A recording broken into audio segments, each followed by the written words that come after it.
ಜೈ ಶ್ರೀಕೃಷ್ಣ. ಸಮಗ್ರ ಭಾಗವತ ರಸಪ್ರಶ್ನೆ ರಥೋತ್ಸವ ಕಾರ್ಯಕ್ರಮಕ್ಕೆ ತಮಗೆ ಸ್ವಾಗತ. ಮಹಾಪುರಾಣ ಅಂತ ಹೇಳ್ತಾರಲ್ವಾ ಇದಕ್ಕೆ? ಹೌದಾ? ನೀವು ಹಾಗೆ ಹೇಳ್ತೀರಾ? ಈಗ ನಿಮಗೆ ಅದರಲ್ಲಿ ಭಾಗವತದಲ್ಲಿ ಪ್ರಶ್ನೆಗಳನ್ನು ಕೇಳ. ಹೆಸರು, ತಮ್ಮ ಹೆಸರನ್ನ ಹೇಳಿ. ನನ್ನ ಹೆಸರು ಡಾಕ್ಟರ್ ರಮಾ ವಿಠಲ್, ಜಯನಗರ, ಬೆಂಗಳೂರಲ್ಲಿ ಇರ್ತೀನಿ. ನಾನು ವಿದ್ಯಾಲಯದಲ್ಲಿ ಭಾರತೀಯ ಹೃದಯ ವಿದ್ಯಾಲಯದಲ್ಲಿ ಒಂದು ಗೌರವ ಡಾಕ್ಟರೇಟ್ ಪದವಿ ಕೊಟ್ಟಿದ್ದಾರೆ. ಪರಶುರಾಮ್ ಸಾರ್ಗೆ ನನ್ನ ಎಲ್ಲ ಕ್ರೆಡಿಟ್ ಹೋಗುತ್ತೆ. ಅವರು ಕ್ವಶನ್ ಆನ್ಸರ್ಸ್ ಮಾಡಿ ಮಾಡಿ ಮಾಡಿ ಮಾಡಿ ಎಷ್ಟು ಮಾಡಿದ್ದಾರೆ ಅಂದರೆ ಅದನ್ನು ನಾವು 4 ಹೇಳೋಕ್ಕೆ ತಡವರಿಸ್ತಾ ಇರ್ತೀವಿ. ಈಗ ಆ ಥರ ಕ್ವಶನ್ ಆನ್ಸರ್ಸ್ ಮಾಡಿದ್ದಾರೆ. ಎಲ್ಲರೂ ಇದು ಸದುಪಯೋಗ ಪಡ್ಕೊಳ್ಳಿ. ನನ್ನ ಪ್ರಯತ್ನ ನಾನು ಮಾಡ್ತಾ ಇದ್ದೀನಿ. ಹರೇ ಶ್ರೀನಿವಾಸ್. ಧನ್ಯವಾದಗಳು ತಮಗೆ, ಧನ್ಯವಾದಗಳು. ಈಗ ನೋಡಿ ಚಪ್ಪಾಳೆ ರಮಾ ಅವರೇ. ಓಕೆ, ಈಗ ತಮಗೆ ಪ್ರಶ್ನೆಯನ್ನು ಕೇಳ್ತೀನಿ ನಾನು. ಪೂತನಿಯ ಜೀವದ್ವಯಾವೇಶದಿಂದಾಗಿ ಫಲವನ್ನು, ಅಂದರೆ ಜೀವದ್ವಯ ಆವೇಶದಿಂದ ಆದ ಫಲವನ್ನು ವಿವರಣೆ ಮಾಡಿ. ಪೂತನಿಯ ಜೀವದ್ವಯ ಆವೇಶದಿಂದಾದ ಫಲವನ್ನು ವಿವರಿಸಿ. ಅಂದ್ರೆ ಅವಳು ರಾಕ್ಷಸಿ ಆದ್ರೂ ಕೂಡ ಪೂತನಿ, ಅವಳಿಗೆ ದೇವತೆ ಅವತಾರ, ದೇವತೆ ಅಂಶ ಇದ್ದಿದ್ರಿಂದ ಅವಳಿಗೆ ಒಳ್ಳೆ ಇದೇ ಸಿಕ್ತು. ಅವಳು ಬಂದಿದ್ದು ಕಷ್ಟ ಕೃಷ್ಣನ ಕೊಲ್ಲಲಿಕ್ಕೆ.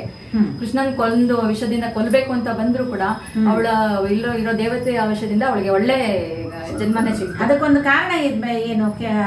ಆಕಿ ಊರ್ವಶಿ ಅಂತ ನಾವು ತಿಳ್ಕೊಬೇಕು ಅಂದ್ರೆ ಏನೋ ಒಂದು ಕಾರಣ ಕೊಟ್ಟಿದಾರಲ್ಲಿ. ಏನ್ ಕೊಟ್ಟಿದಾರದು?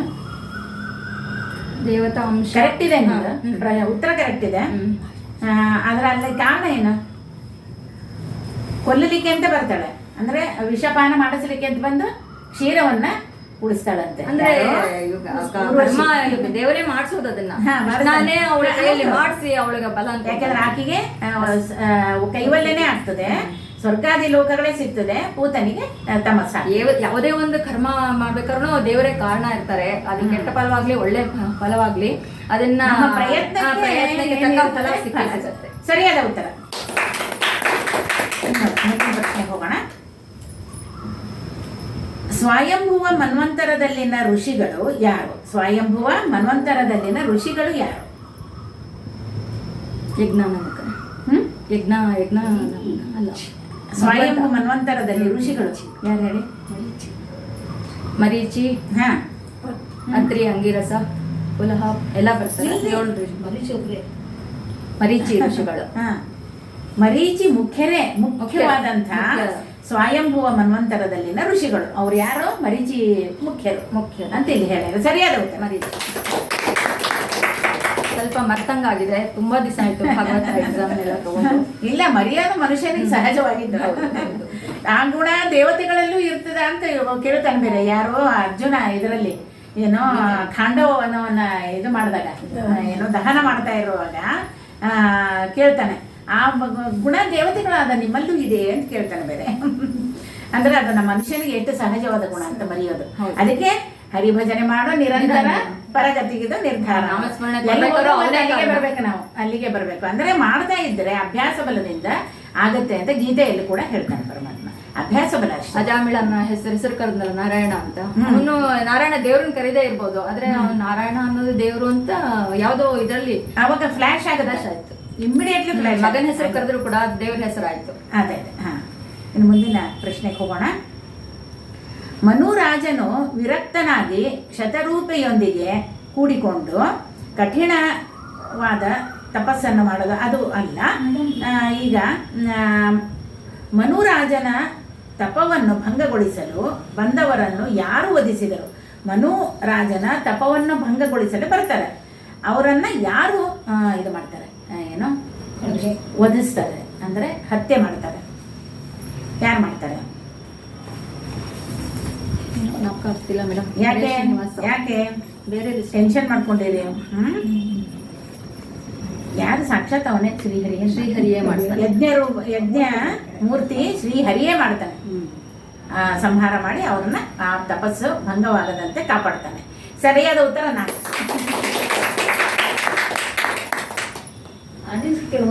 ಕೊನೆಯದಾಗಿ ತಮಗೆ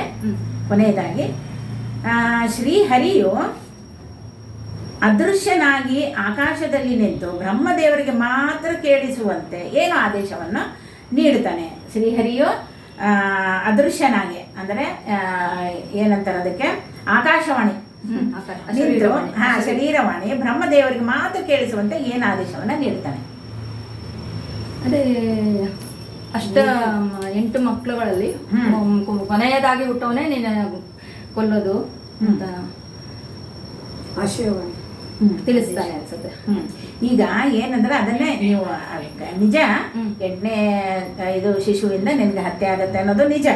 ಆದರೆ ಇಲ್ಲಿ ಏನು ಹೇಳ್ತಾರೆ ಅಂದರೆ ಭೂಭಾರ ಹರಣಕ್ಕಾಗಿ ವಸುದೇವ ದೇವಕಿಯರಲ್ಲಿ ಕೃಷ್ಣನಾಗಿ ಶ್ರೀಹರಿ ಅವತಾರ ಮಾಡ್ತಾನೆ ಅಂತ ಹೇಳಿ ಅವನ ಶುಕ್ಲ ಕೇಶಯುಕ್ತವಾಗಿ ಆದಿಶೇಷನೂ ಅಣ್ಣನಾಗಿ ಬರ್ತಾನೆ, ಬಲರಾಮನಾಗಿ ಅವತರಿಸ್ತಾನೆ. ಅವರ ಸೇವೆಗಾಗಿ ಎಲ್ಲ ದೇವತೆಗಳು ನೋಡ್ರಿ, ಇದು ಭಾರಿ ಇಂಪಾರ್ಟೆಂಟ್, ಎಲ್ಲರೂ ಬರ್ತಾರೆ. ಅವಾಗ ದೇವಸ್ತ್ರೀಯರು ಯದುಕುಲದಲ್ಲಿ ಅವತಾರ ಮಾಡ್ತಾರಂತೆ. ಮಾಡಿ ಭೂಭಾರ ಕಳೆಯುತ್ತಾ ಭೂಮಿಯಲ್ಲಿ ಶ್ರೀಕೃಷ್ಣನು ಇರುವಷ್ಟು ಕಾಲ ಅವರು ಭೂಮಿಯಲ್ಲಿರಲಿ ಅಂತ ಹೇಳ್ತಾನೆ. ಅಂದ್ರೆ ಇಷ್ಟೆಲ್ಲ ವರ ಕೊಡ್ತಾನೆ ಅವನು. ಯಾರು?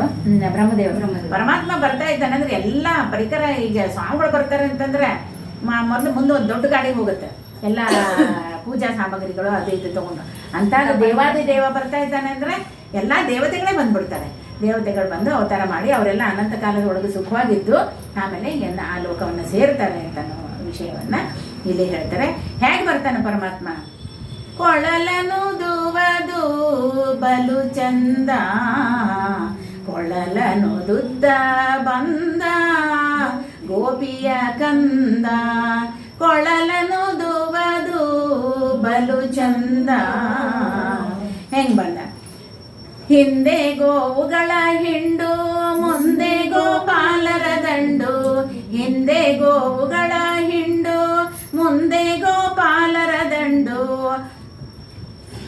ಮಾವ ಕಂಸನ ಕೊಂದ ಭಾವ ಜನಯ್ಯ ಮುಕುಂದ, ಕೊಳಲನು ದುತ್ತ ಬಂದ. ಹಿಂಡು ದೈತ್ಯರ ಕೊಂದ, ಬರೀ ಒಬ್ಬ ದೈತ್ಯನಿಗೋಸ್ಕರ ಅವತಾರ ಮಾಡಿದ್ದಲ್ಲ ಇದು. ಇದು ಅನೇಕ ದೈತ್ಯರನ್ನು ಸಂಹಾರ ಮಾಡ್ತಾನೆ ಈ ಒಂದು ಇದರಲ್ಲಿ, ಕೃಷ್ಣಾವತಾರದಲ್ಲಿ. ಹಿಂಡು ದೈತ್ಯರ ಕೊಂದ ಪುರಂದರ ವಿಠಲ ಚಂದ, ಕೊಳಲನು ದುತ್ತ ಬಂದ ಗೋಪಿಯ ಕಂದ, ಕೊಳಲನು ದುವದು ಬಲು ಚಂದ, ಕೊಳಲನು ದುತ್ತ ಬಂದ. ಆ ರೀತಿ ಬರ್ತಾನೆ ಪರಮಾತ್ಮ ಅಂತ ಹೇಳಿ ಆಕಾಶವಾಣಿಯಿಂದ ಇವರು ಹೇಳ್ತಾರೆ. ಯಾರು? ಬ್ರಹ್ಮದೇವರು ಹೇಳ್ತಾರೆ. ತಮ್ಮ ಒಂದು ಬಂದು ತಾವು ಈ ಒಂದು ಈ ಕಾರ್ಯಕ್ರಮದಲ್ಲಿ ಭಾಗವತದಲ್ಲಿ ಭಾಗವಹಿಸಿದ್ದಕ್ಕೆ ಪರಮಾತ್ಮ ಪ್ರೀತನಾಗಿರ್ತಾನೆ, ನಿಮಗೆ ಒಳ್ಳೆಯದಾಗಲಿ ಅಂತ ಹೇಳಿ ತಮಗೆ ಧನ್ಯವಾದಗಳನ್ನು